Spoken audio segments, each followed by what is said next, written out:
Let's talk about pay transparency and what it means for startups. A few years ago, some companies started posting pay ranges in their job listings. The goal was to promote more equitable compensation by reducing pay gaps between people who work in similar roles.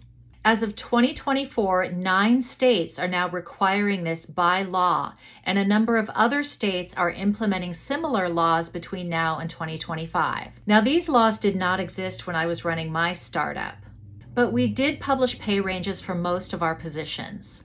But temporary pay inequities still happened because some people negotiated really hard when coming into their roles, which sometimes resulted in top candidates earning more than people who had already been doing the job.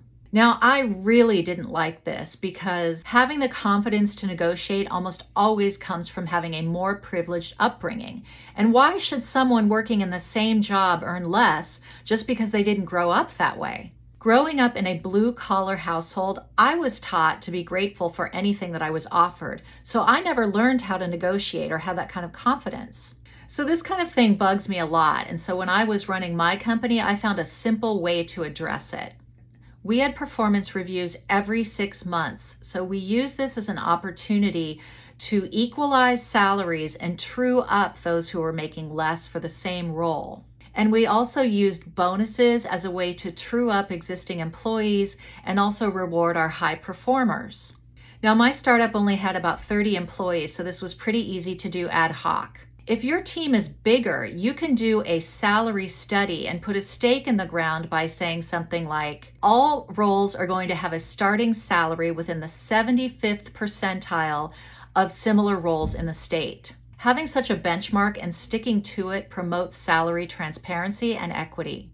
Salary transparency makes a lot of people uncomfortable, and I get it. But do you know what's way worse?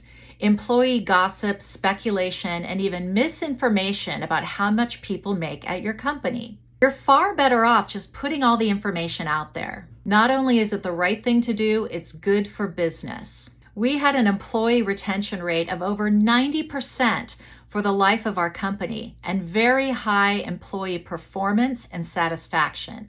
It all made for a lovely culture as well as made us an attractive acquisition candidate.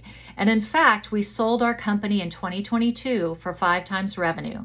Don't wait until pay transparency is the law of the land. Implement pay equity practices now. It's good for everyone and it's great for business.